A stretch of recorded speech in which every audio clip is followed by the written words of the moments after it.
Bonsoir à tous, bonsoir au public de la Cité Libre. Ce soir, nous nous retrouvons pour parler de la philosophie de Platon. Et plus spécialement, je vais vous présenter l'exercice que j'ai rencontré moi-même cette année lors du CAPES de philosophie, le concours de recrutement des professeurs certifiés de la fonction publique française. Durant l'épreuve de commentaire de texte, nous avons eu cette année un commentaire de Platon, un extrait plus précisément du livre 5 de La République. Selon moi, le thème général du texte, ou en tout cas l'une des manières de présenter la problématique d'ensemble, c'est la question de savoir si la nature des femmes exige leur participation à la direction de la cité idéale.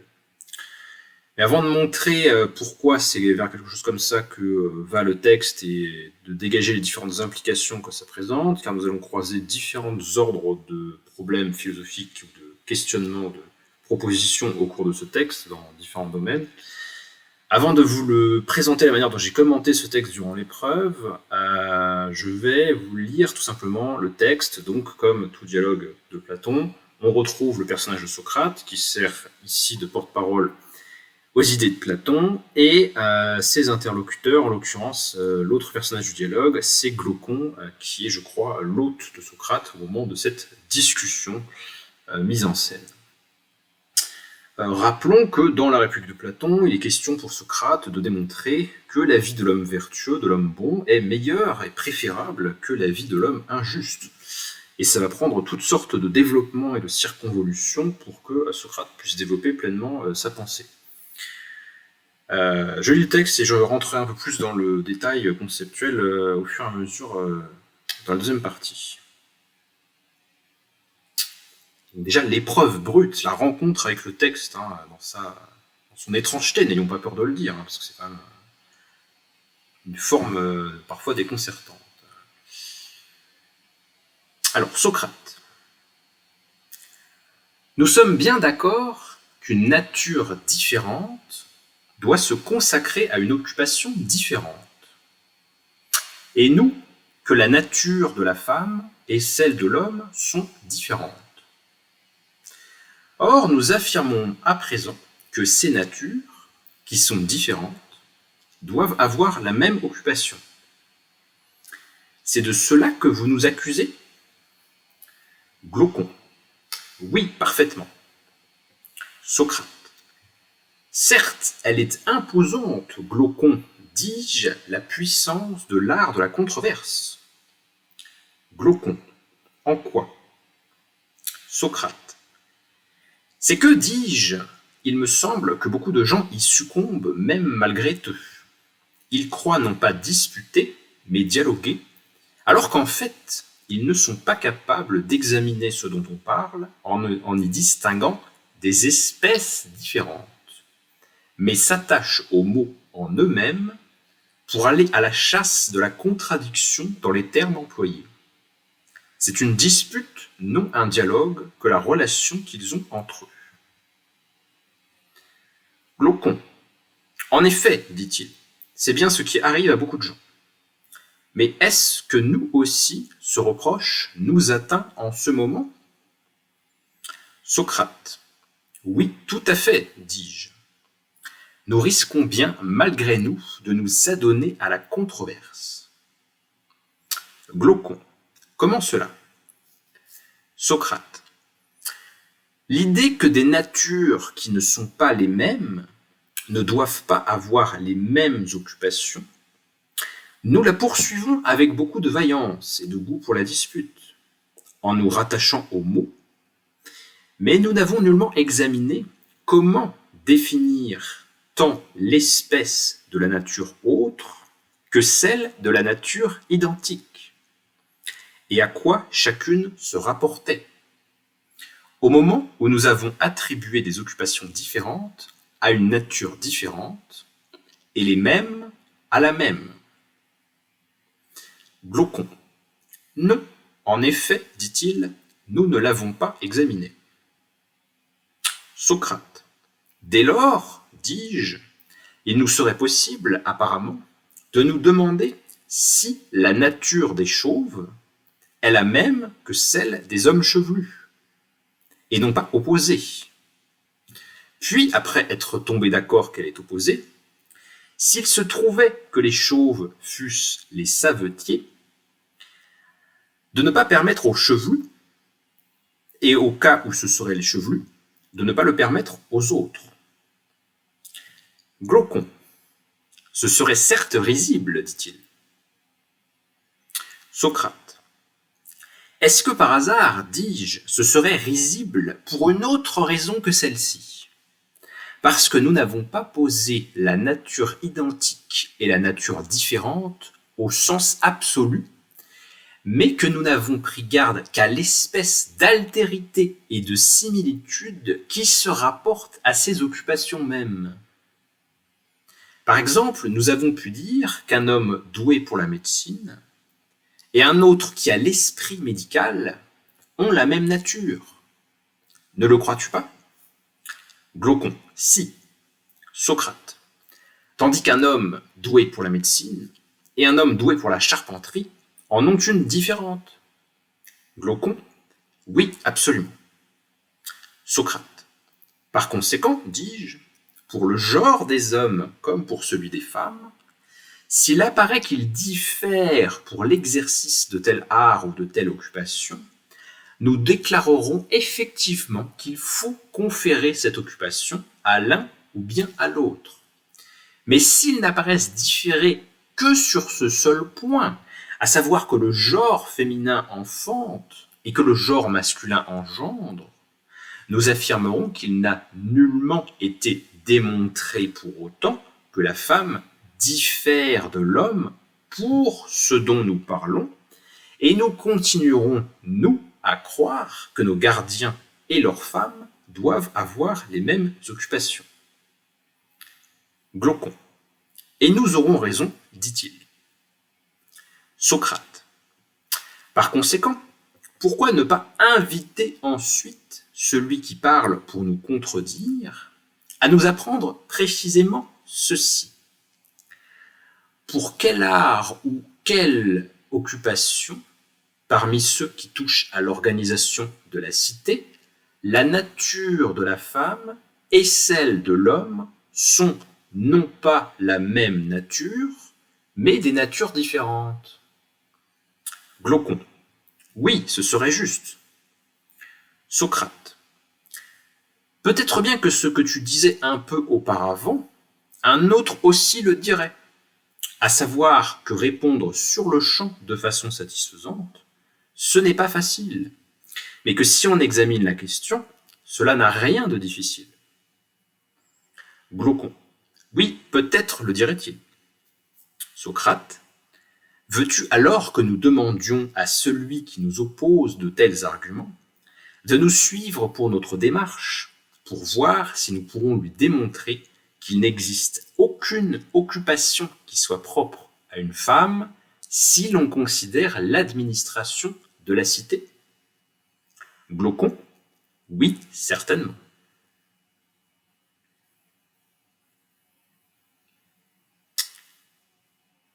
Alors, il faut imaginer la solitude des candidats à la lecture du texte, sachant qu'ils ont 6 heures ensuite pour essayer d'en faire quelque chose.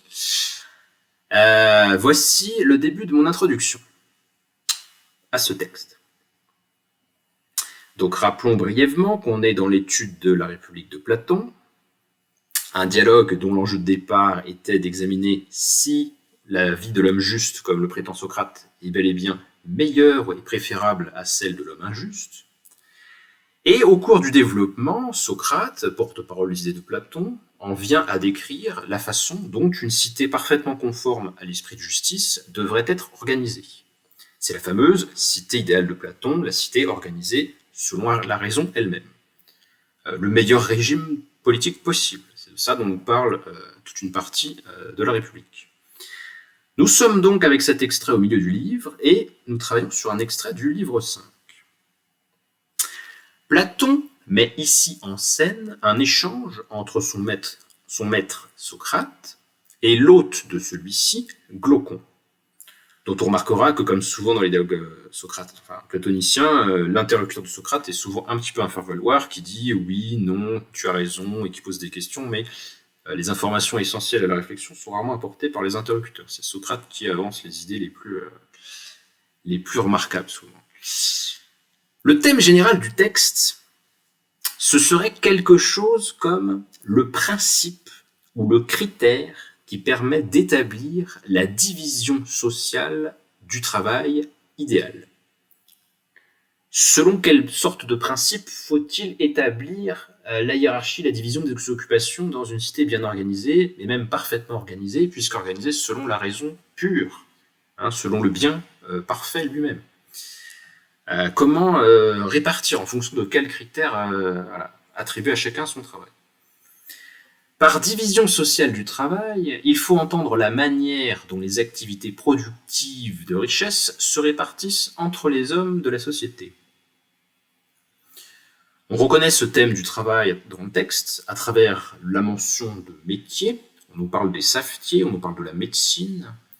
Socrate nous parle aussi d'art ou d'occupation, donc on voit que la question des activités professionnelles est bel et bien présente. Et dans mon introduction, je propose de prendre ce terme de travail et de production de richesse dans un sens suffisamment large pour inclure les biens et les services, ce qui permet d'y faire rentrer la question des gardiens, qui sont mentionnés en passant dans le texte. Les gardiens, dans la philosophie politique de Platon, c'est l'idée que dans la cité idéale, dans le meilleur régime politique possible, il y a une partie de la cité qui va constituer une caste séparée, et qui aura comme tâche d'assurer la sécurité interne et externe.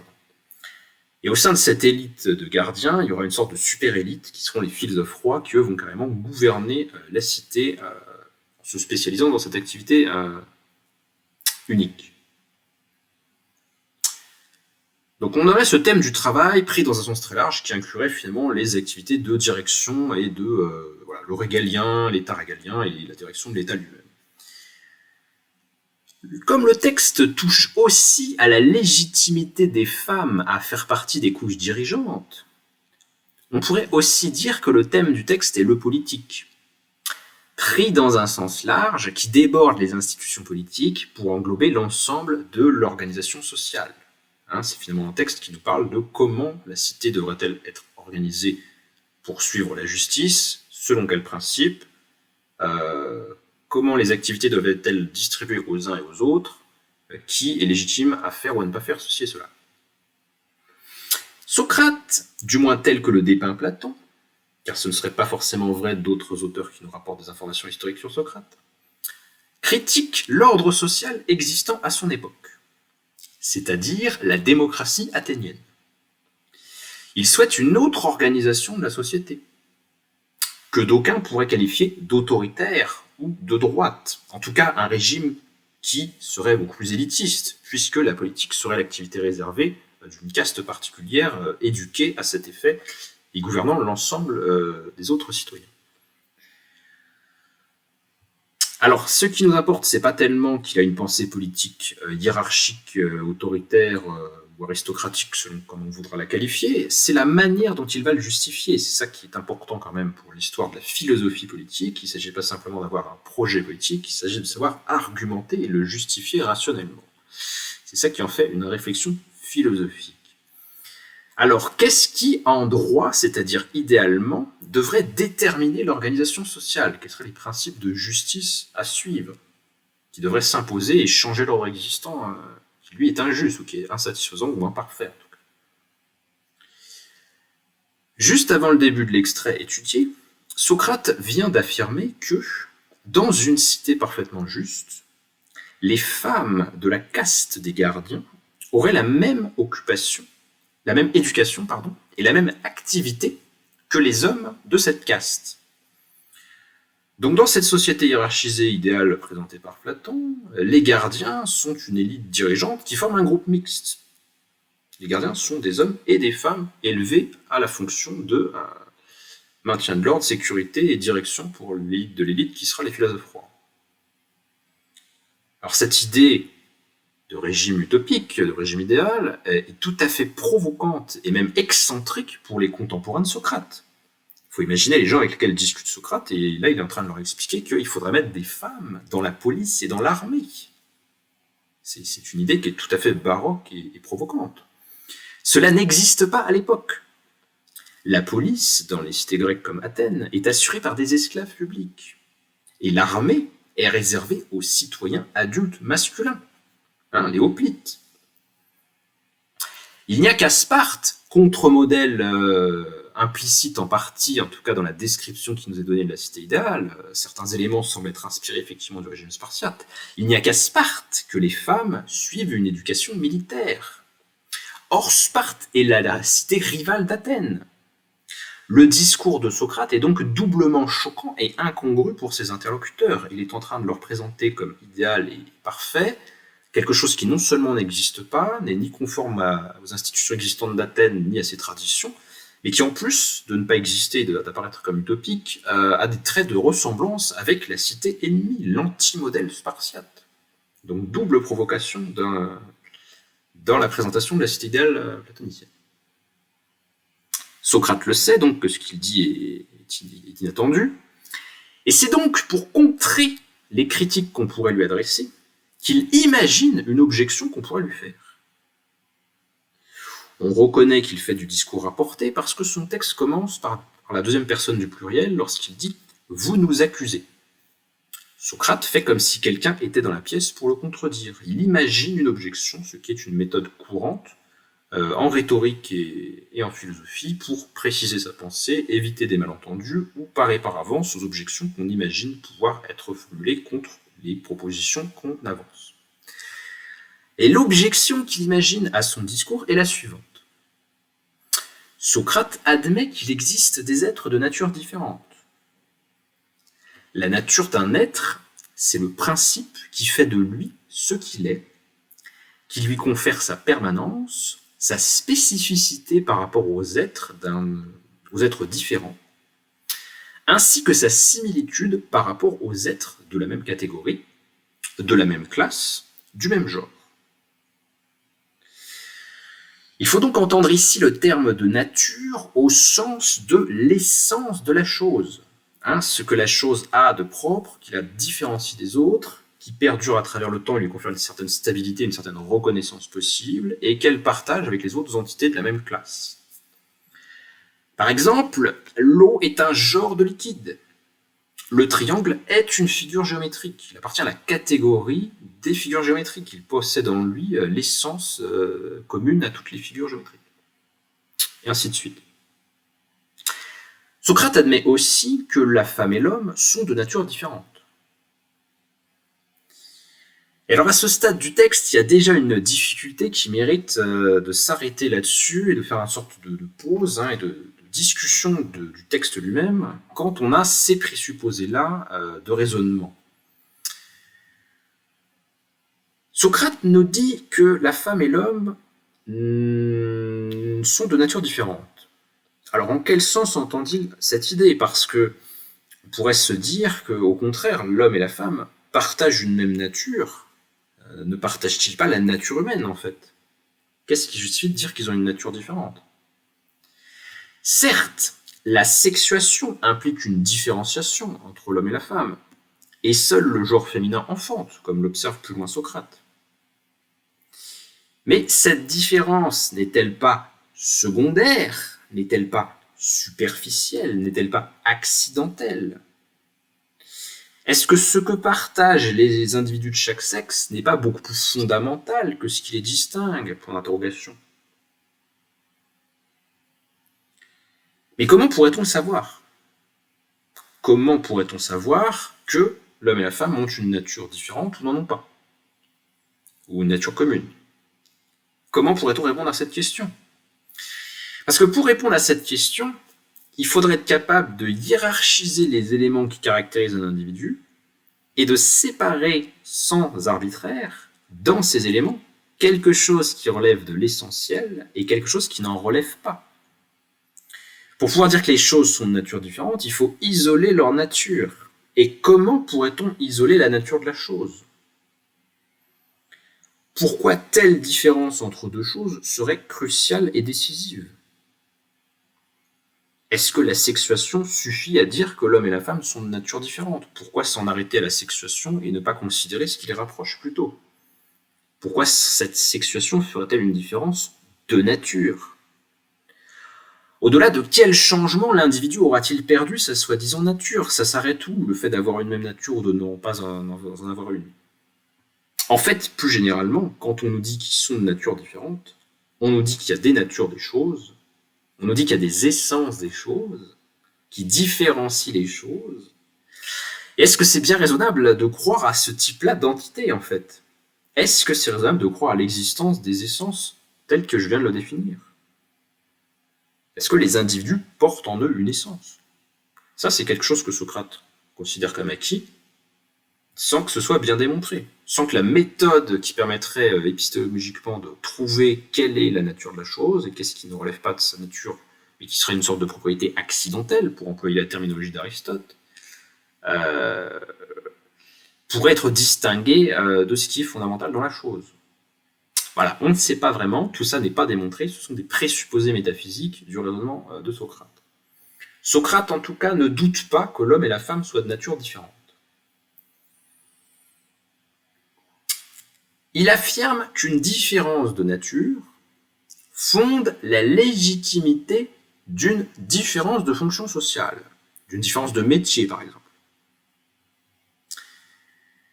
Vous êtes différent en nature, vous devez donc être différent socialement. C'est ça le raisonnement. Donc vous voyez que les présupposés de ce raisonnement, non seulement il a des présupposés, donc j'indiquais les problèmes qu'il soulève, mais il a des conséquences. Ça sert à justifier l'ordre social, ça sert à raisonner moralement et politiquement. Donc il nous dit, une nature différente doit impliquer légitimement des occupations différentes. Or, l'objection qu'on pourrait lui faire, c'est qu'il devrait conclure de ses propres prémices qu'une femme ne peut pas, dans une cité juste, avoir la même occupation qu'un homme, puisqu'elle a une nature différente selon Socrate lui-même. Ne pas tirer cette conclusion, ne pas tirer du fait que la femme a une nature différente de l'homme, l'idée qu'elle doit avoir une activité différente de l'homme, c'est manquer à la cohérence, c'est être illogique. Or, c'est ce que fait Socrate, puisqu'il nous dit qu'il faut que les femmes puissent faire partie des gardiens de la cité. Il nous dit donc que dans la cité idéale, non seulement les citoyennes peuvent épouser des gardiens, ou les gardiens peuvent avoir des femmes dans la caste dominante, mais il peut y avoir des citoyennes occupées aux mêmes tâches de surveillance et de répression. Le discours politique et moral de Socrate est donc entaché d'une contradiction. D'un côté, on nous dit que les femmes et les hommes ne sont pas de la nature, de l'autre, on nous dit qu'ils peuvent exercer les mêmes occupations, en l'occurrence, tous faire partie de la caste des gardiens. Donc, Socrate anticipe sur le fait qu'on pourrait lui dire qu'il se contredit. Ce serait la preuve qu'il commet une erreur, qu'il ne tient pas un discours vrai et logique. Alors, comment va-t-il se tirer de cette objection qu'il s'est fait lui-même? D'abord, il y a une sorte de digression, il ne répond pas tout de suite. Tout d'abord, Socrate attribue une telle objection potentielle à la séduction de l'esprit de controverse. C'est-à-dire qu'il ne répond pas directement à voilà pourquoi c'est pas une vraie objection et je vais démonter l'argument, c'est il dit ah là là, si vraiment on venait me faire une telle objection, ce serait l'effet d'un mauvais esprit qui a des caractéristiques qui sont les suivantes. Donc, cet esprit de controverse, c'est une corruption du dialogue philosophique authentique, qui est un échange de paroles en vue de progresser en commun vers la vérité. La controverse dégrade cette activité, donc dégrade quelque chose de fondamental, qui est la discussion rationnelle vers le vrai. La controverse, ça le dégrade au rang de la joute. Ça fait dériver la conversation vers la dispute, vers la chicanerie verbale, où on discute les mots de l'interlocuteur plutôt que le fond et sa pensée. La controverse est séduisante parce qu'elle permet de paraître triompher de l'adversaire. La controverse est du côté du paraître et non pas de l'être. Comment est-ce qu'elle procède? L'esprit de controverse procède en s'attachant aux mots eux-mêmes plutôt qu'à la nature des choses. Elle est une puissance parce qu'elle est une séduction. Elle attire les esprits, mais aussi parce qu'elle permet de remporter des victoires faciles, des victoires apparentes, des victoires mondaines. On peut triompher sur la place publique grâce à l'esprit de controverse. Mais c'est pas ça qui rend savant, qui permet d'atteindre le vrai et la sagesse. La controverse, c'est ce que pratiquent les rhéteurs et les démagogues qui prospèrent sous le régime démocratique, qui est un mauvais régime, du point de vue de Platon. Le moyen de la controverse, c'est la poursuite des contradictions du discours. Alors comment comprendre cette objection? Parce que certes, un discours qui se contredit n'est pas un discours vrai. Mais Socrate nous dit que c'est un peu superficiel de s'en arrêter là. L'esprit de controverse, il en reste à un niveau purement logique. En fait, il ne nous apprend rien sur ce que sont les choses. Il se contente d'objecter à l'adversaire en lui disant « là, tu t'es contredit » et ça coupe la discussion sans permettre d'avancer vers la vérité. L'esprit de controverse ne nous apprend pas ce que sont les choses. Pour procéder ainsi, la controverse emploie une certaine forme de technique, une technique rhétorique. Socrate emploie le terme d'art. L'art traduit ici le latin ars, et en grec, on utiliserait le terme de techné pour exprimer cette idée d'une technique rhétorique. Une techné, c'est un savoir-faire technique, artisanal, artistique ou autre.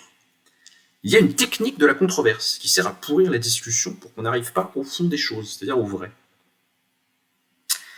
Le logicisme chicanier trahit, selon Socrate, une impuissance à connaître les choses mêmes. On fait de la controverse quand on ne peut pas faire plus, en quelque sorte. Cette technique, c'est l'art de ceux qui sont incapables d'examiner ce dont on parle en y distinguant des espèces différentes. Il faut donc dépasser ces frivolités polémiques et chercher un véritable savoir, épistémé en grec, lequel consiste à cerner la nature de la chose. Il n'y a de savoir que des essences. Parce que les choses sont fondamentalement au-delà du paraître, au-delà de l'accidentel, au-delà de la surface, le fond. Ce dépassement, donc, de l'esprit de controverse est une exigence ardue. Et Socrate lui-même admet qu'il cède parfois au goût de la dispute. Ce qui est une manière d'excuse pour l'équivoque possible de son discours et l'objection qui s'ensuit. Finalement, Socrate ici admet qu'il n'a peut-être pas été aussi clair que possible et que c'est ça qui pourrait encourager les objections. Il reconnaît en effet ne pas avoir clarifié, je cite, « comment définir ce qu'est une nature différente, la nature autre, ou ce qu'est le fait d'avoir une même nature, la nature identique ». Donc Glaucon reconnaît cette lacune, Socrate reprend la parole, et il tire les conséquences de cette imprécision entourant l'identité de nature. Maintenant, il va tout nous expliquer et il s'en suivra la matière suffisante pour écarter l'objection. Que pouvait-il vouloir dire en affirmant que des individus de nature différente doivent exercer une occupation différente? Qu'est-ce que c'est que cette différence? C'est quoi la différence qui fonde la légitimité d'une différenciation sociale? À quoi reconnaît-on une différence essentielle susceptible de permettre ou d'interdire l'exercice d'une activité? Alors, il procède en plusieurs temps. Pour faire saisir ce qu'est cette différence, donc la différence qui compte pour justifier un ordre social différencié, Socrate emploie d'abord une méthode négative. Il va montrer ce que n'est pas cette différence pertinente. Il considère ici une possibilité. On pourrait se demander si les chauves sont de même nature que ceux qui ne le sont pas. Et Socrate admet qu'ils sont de nature distincte, et même de nature opposée.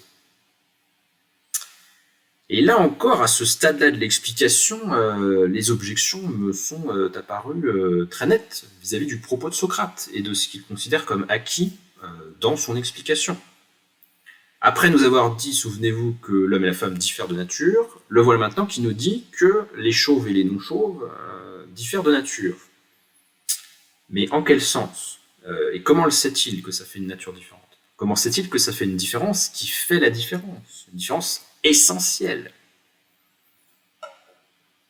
Je ne dis pas ça pour le plaisir de polémiquer avec Socrate-Platon, c'est simplement que c'est pas clair en fait comme affirmation. il pose une catégorie métaphysique qui est quand même la catégorie de l'essence, qui n'est pas si acceptable que ça, ou si évidente que ça, et qui a été même récusée en bloc par certains philosophes postérieurs, par exemple le sceptique David Hume, qui considère que cette histoire d'essence, ça ne correspond à rien. En effet, comment un homme chauve et celui qui ne l'est pas peuvent-ils être d'une nature différente? Là encore, comme pour l'homme et la femme, ne sont-ils pas deux exemplaires différents d'une même espèce humaine? Ou bien, si on essaie quand même de donner du sens aux propos de Socrate, parce que là, on ne voit pas sinon, ou bien faut-il maintenant comprendre que n'importe quelle différence entre deux individus fait une différence de nature? Point d'interrogation. Mais alors, on ne peut pas non plus donner sens à son propos en prenant la différence dans ce sens-là.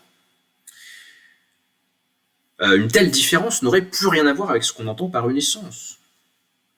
Parce que entre deux individus, on trouvera toujours une différence. La preuve, c'est qu'en l'absence de différence, il n'y aurait pas deux individus, mais un seul. En l'absence de différence entre deux entités, on a à faire la même chose, en fait. Il n'y a pas d'entité distincte, il n'y en a qu'une seule. Donc on peut toujours trouver une différence pour qu'il y ait des individus différents, mais s'il suffit qu'il y ait des individus différents pour qu'il y ait des natures différentes, et ben ça fait exploser l'idée même de catégorie de choses. Il n'y a plus que des singularités, si vous voulez, il n'y a plus que des choses différentes. Si une différence, donc une différence quelconque, n'importe quelle différence entre deux entités, si une différence exclut une communauté de genre, alors il n'y a pas de genre commun à deux individus différents. Il n'y a donc aucune nature commune à deux individus. Tout individu différent d'un autre constitue en lui-même sa propre espèce, comme le serait l'angéologie chrétienne. Vous savez que chez les anges, il n'y a pas de catégorie des anges. Chaque ange est créé ex nihilo par Dieu, et chaque ange est un individu totalement singulier, qui n'engendre pas, qui n'est pas engendré par génération, il n'y a pas de famille d'anges, donc c'est des singularités pures. Si n'importe quelle différence exclut une communauté de genre, alors tout est pareil, tout est composé de singularités pures. Si c'est ça qu'il faut entendre par une différence qui fait une différence de nature, alors il n'y a pas de catégorie, il n'y a pas d'essence commune. Il n'y a plus que des singularités. Des singularités dont le langage, qui est général, qui est fixiste, critique du langage qu'on trouverait chez Bergson, critique du langage qu'on trouverait chez Nietzsche, ou chez tous les auteurs à tendance nominaliste, il n'y a plus que des singularités dont le langage ne rend pas compte. Je dis que j'ai une bouteille à côté de moi, mais en fait, j'ai pas une bouteille. J'ai cette bouteille-là singulièrement que ne rend pas l'appellation générale de bouteille, qui serait aussi utilisée pour d'autres choses que la chose que j'ai. Le langage est général, les choses sont particulières, le langage est donc infidèle à la singularité de chaque entité. Et si le langage a cette infidélité, ne croyez pas que c'est qu'une affaire de langage, c'est que la pensée humaine rate en fait la singularité de chaque chose, simplifie. Je dis que j'ai une bouteille, pour pas complexifier, mais en fait j'ai cette bouteille-là singulière, bleue, ainsi de suite. Donc, si on admet cette pente-là d'explication du propos, on arrive à une pensée nominaliste, l'exact contraire du réalisme des universaux de Platon. Si ce nominalisme était exact, la fidélité à la vérité de la chose, donc ne pas trahir la chose en la qualifiant avec des mots qui ne lui conviennent pas, qui sont trop généraux pour sa singularité, la fidélité à la vérité de la chose ne nous obligerait-elle pas à renoncer à en dire quoi que ce soit, et à nous contenter, comme Cratyle, qui était un disciple d'Héraclite, le philosophe de devenir, le philosophe du fleuve dans lequel on ne se baigne jamais deux fois. Cratyle était un héraclitéen qui, selon ce qu'il nous a rapporté, désignait les choses du doigt parce que ça permettait de ne pas être infidèle à ces choses en parlant, puisqu'on ne peut jamais parler de ces choses d'une manière qui soit authentique, qui rende compte de ce qu'elles sont singulièrement. Donc voilà, on n'est pas sorti de la difficulté sur cette question de savoir si on peut arriver à distinguer des différences de nature et comment on pourrait arriver à le faire surtout. Parce que quand bien même on admettrait théoriquement qu'il y a des différences de nature, Socrate nous a pas donné la méthode pour savoir qu'est-ce qui compte comme une différence de nature et qu'est-ce qui compte comme une différence simplement de degré, ou une différence qui serait pas fondamentale. On ne sait pas. En tout cas, donc on en revient au présupposé du texte, Socrate nous dit « l'homme chauve n'est pas comme l'homme chevelu, il n'est pas de même nature ». Bon, allez, admettons, peut-être que la suite du texte nous éclairera, mais c'est vraiment pas acquis que la métaphysique qui sous-tend son explication soit valable.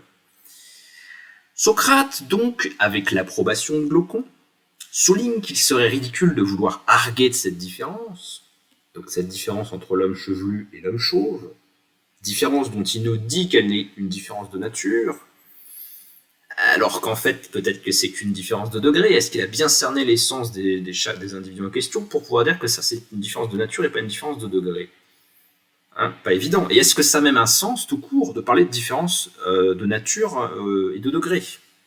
Comme je l'ai expliqué pour la position nominaliste, on ne peut pas distinguer ces deux formes de différence en fait. Parce qu'il n'y a pas de différence de degré, chaque chose est absolument singulière. Donc, laissons ces embarras métaphysiques irrésolus et admettons les présupposés de Socrate-Platon. Donc, il y aurait des natures des choses et l'homme chevelu n'aurait pas la même que celle de l'homme non chevelu. Et donc, il argue de cette différence pour confier aux uns une profession à l'exclusion des autres. Enfin, il souligne plus exactement, qu'il serait ridicule d'arguer de cette différence, donc la différence du chauve vis-à-vis du chevelu, pour justifier de confier aux uns une profession à l'exclusion des autres. Et effectivement, ça semblerait particulièrement baroque de dire qu'on ne peut pas laisser les chauves et les chevelus faire les mêmes activités sociales parce qu'ils seraient de nature différente. Il y a une ambiguïté autour de cette histoire de différence. Alors, comment va-t-il clarifier ce qu'il entend par confier aux individus des occupations différentes quand ils sont de nature différente? C'est quoi cette nature différente qui justifie la différence sociale? Avec sa considération sur les chevelus et les non-chevelus, le ridicule de la conséquence, donc la conséquence ce serait empêcher les chevelus et les non-chevelus de faire la même chose, le ridicule de la conséquence permet à Socrate de justifier que lorsqu'il a affirmé que la justice exigeait que la différence des natures se traduise par une position différente dans la hiérarchie sociale, il n'entendait pas une différence de nature au sens absolu. Qu'est-ce que ça veut dire?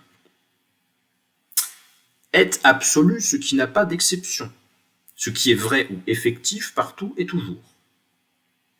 Par exemple, si un théologien dit que la puissance de Dieu est absolue, cela signifie qu'elle s'applique partout, qu'elle englobe tout, Dieu peut tout faire à tout moment, etc.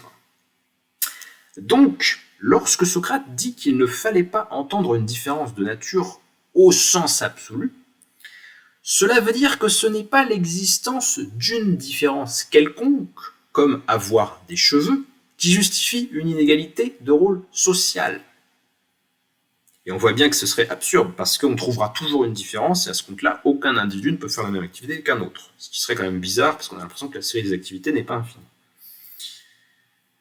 Donc, ce n'est pas l'absence de toute exception qui est nécessaire pour ordonner la distribution des rangs selon la justice, parce qu'une telle exigence supprimerait en fait l'individualité, et donc le problème. Si on disait « je vais accepter que les gens fassent des choses différentes à condition qu'ils ne diffèrent entre eux en rien », il faudrait qu'ils diffèrent entre eux en rien, et donc il faudrait qu'il n'y ait pas d'individus. En fait, ça supprime le problème. Il y a des individus, ils sont différents, et donc ce n'est pas l'absence de toute exception qui est nécessaire qu'il faudrait rechercher. Ce n'est donc pas la différence de nature en soi dans l'absolu dont il est question. On peut éviter l'impasse du nominalisme, comme j'ai montré précédemment à quelles conséquences cela nous aurait entraîné. Il ne s'agit pas de donner la même occupation à des individus absolument différents, mais à des individus qui sont semblables et différents sous un certain rapport. C'est ce rapport qui les différencie de façon pertinente par rapport aux activités sociales qu'il s'agit de cerner pour justement distribuer les choses selon la justice. Il y a donc une différence qui compte pour ce dont il est question en matière de philosophie morale et politique.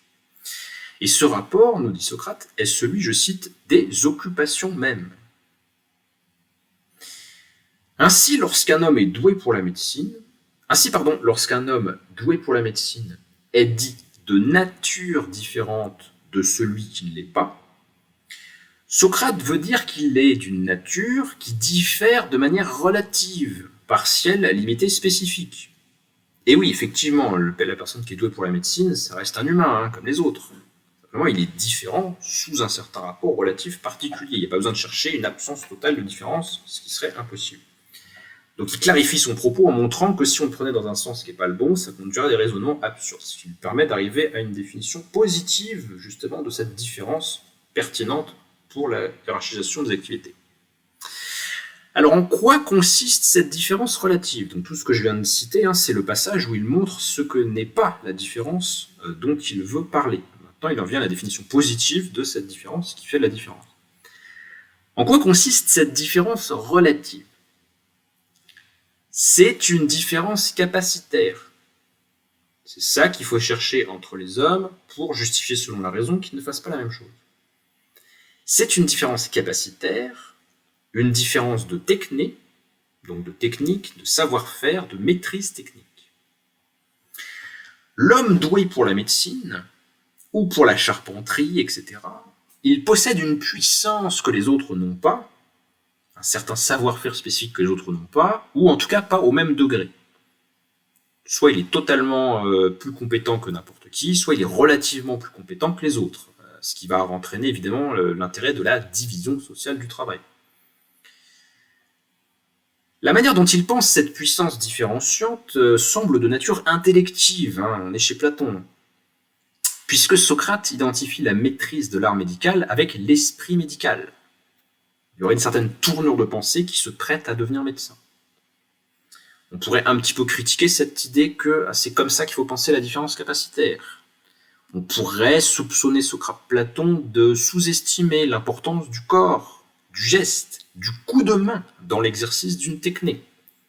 On pourrait dire qu'un médecin n'est pas simplement celui qui est doué pour penser son activité ou avoir des connaissances dans le domaine cognitif, mais peut-être doit-il aussi être capable de réaliser des opérations, des gestes, des soins, que sais-je, enfin voilà.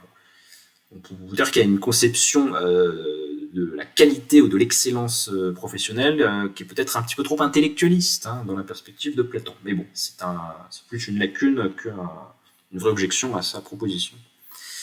Cette inégalité de capacité, de compétence à faire telle ou telle chose, est le critère que veut faire prévaloir Socrate dans l'organisation de la cité selon la raison. Son affirmation, c'est qu'il est juste, il est raisonnable, que ceux qui sont les meilleurs pour faire une certaine activité exercent ce métier. Les autres devront faire autre chose.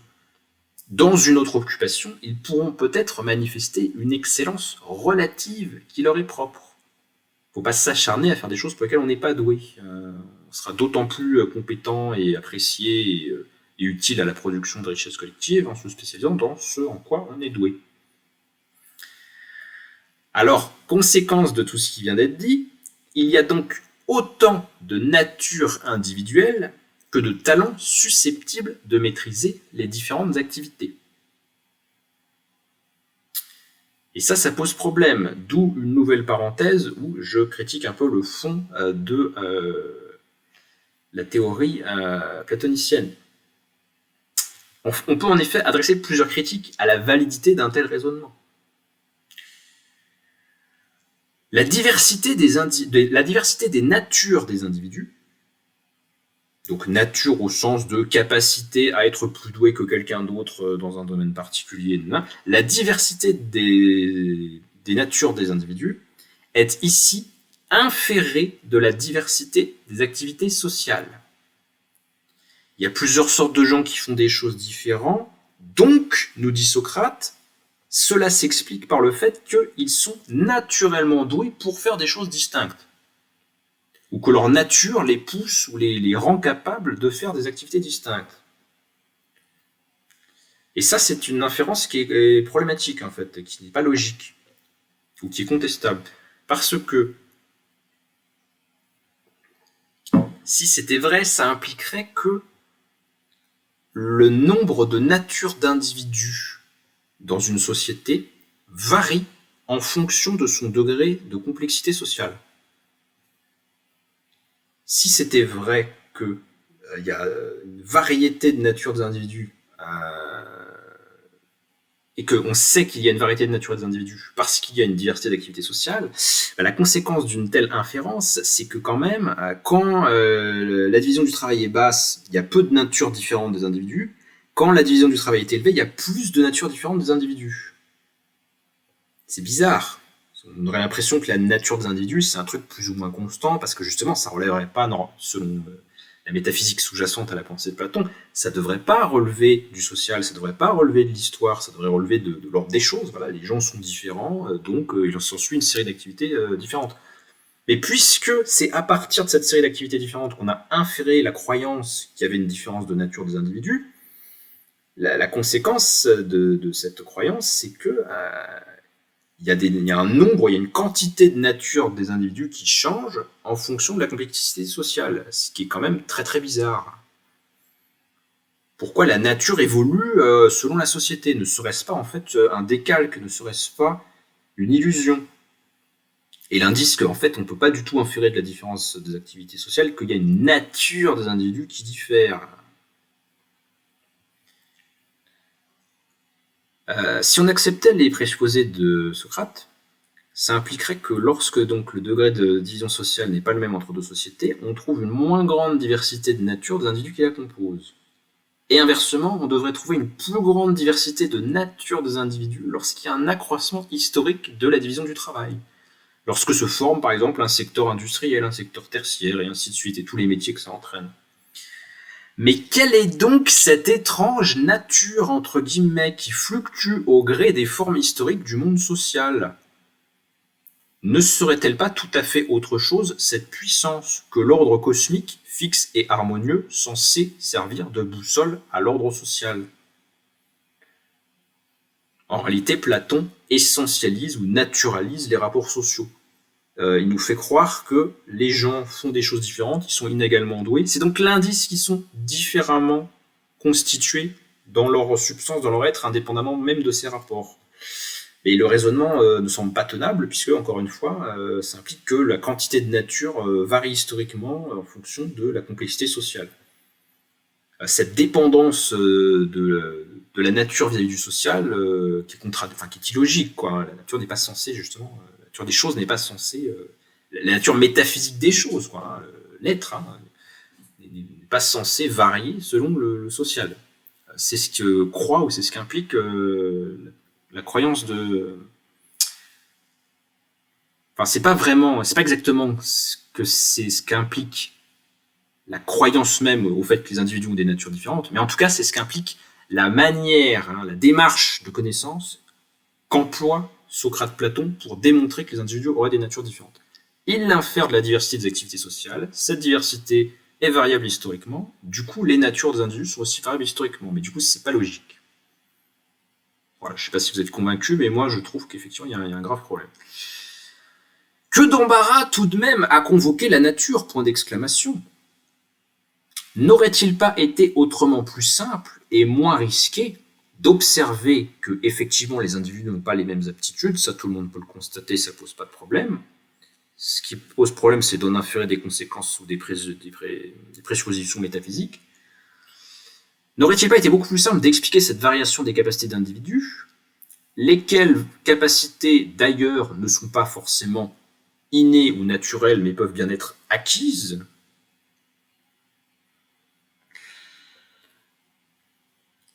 acquises sur fond d'une commune nature humaine qui limite nos capacités d'action.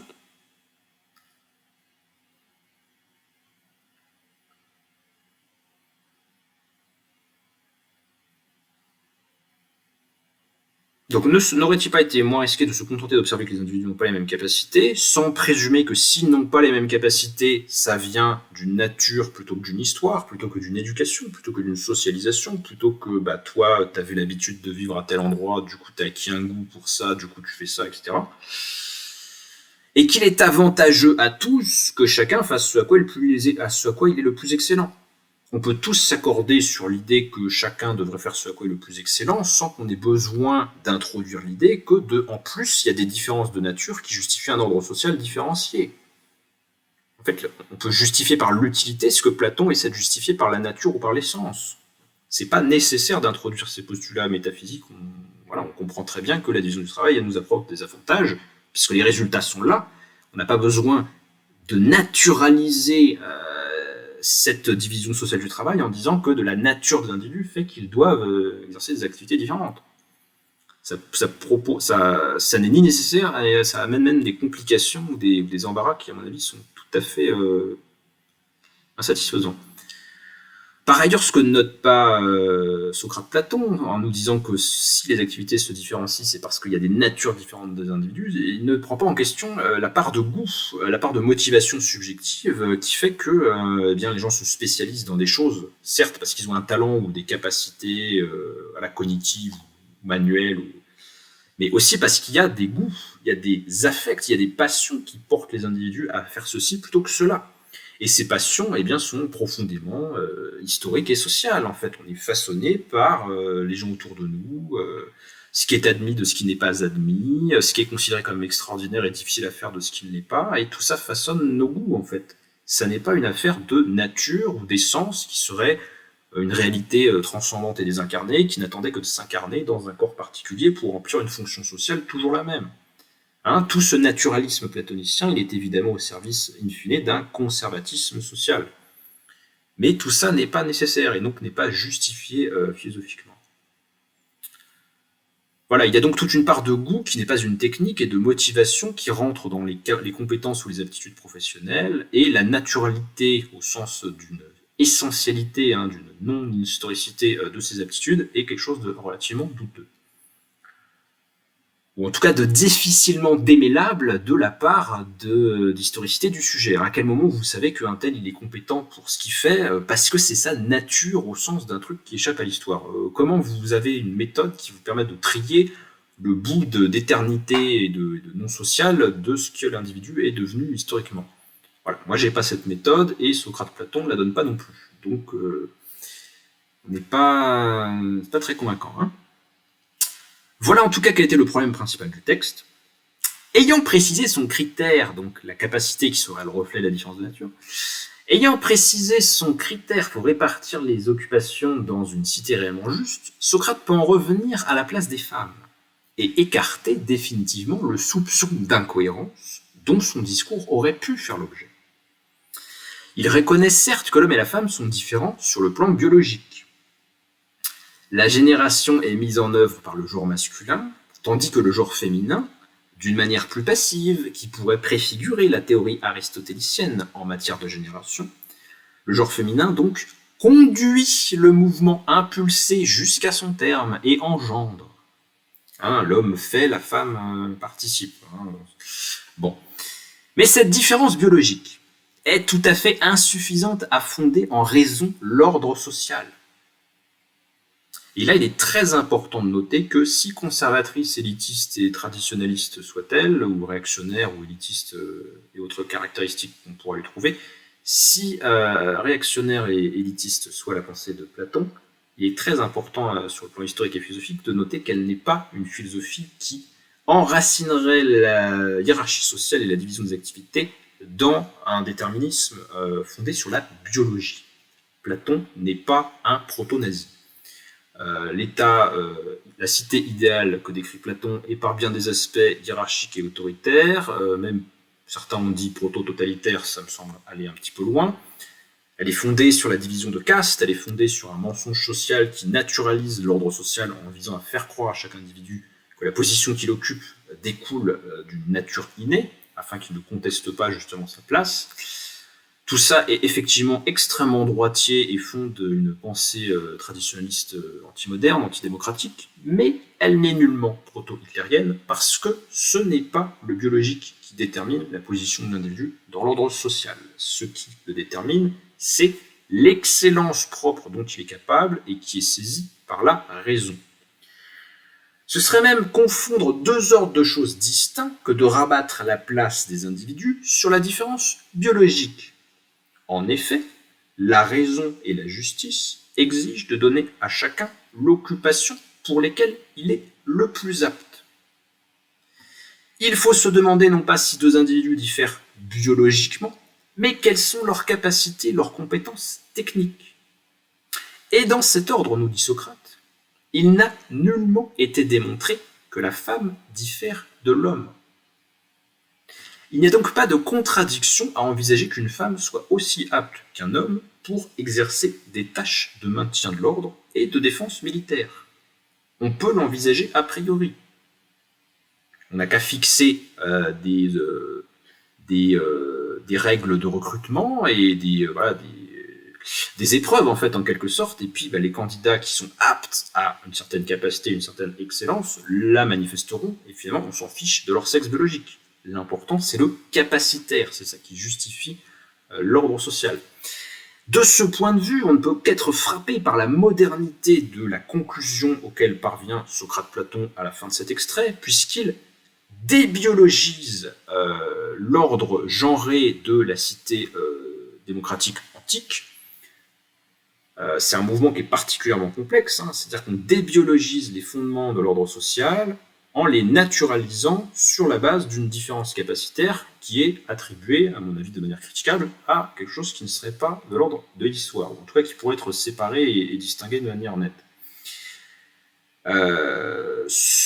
Donc, Socrate en arrive à la conclusion qui surprend par sa modernité et par son rationalisme, qu'il est tout à fait possible que les femmes puissent exercer le même genre d'activité que les hommes, dès lors qu'elles en ont la compétence. C'est une hiérarchie aristocratique, mais une aristocratie du mérite, que défend Socrate-Platon dans La République. Socrate ajoute à la fin de l'extrait qu'il est prêt à avancer des arguments supplémentaires pour prouver que la sexuation ne destine pas l'individu à une tâche sociale spécifique et prédéterminée. C'est donc un texte quasiment féministe. En tout cas, ça le serait si c'était le seul et le dernier mot de la pensée de Platon en matière des rapports hommes-femmes. Le long développement passé à réfuter l'objection d'incohérence, ainsi que l'annonce d'une argumentation renouvelée, laisse deviner le scepticisme des interlocuteurs du philosophe devant un discours qui bouscule les fondements genrés et démocratiques de l'organisation sociale. Tout ceci nous prouve que les socratiques sont eux aussi capables de considérations intempestives. Je vous remercie.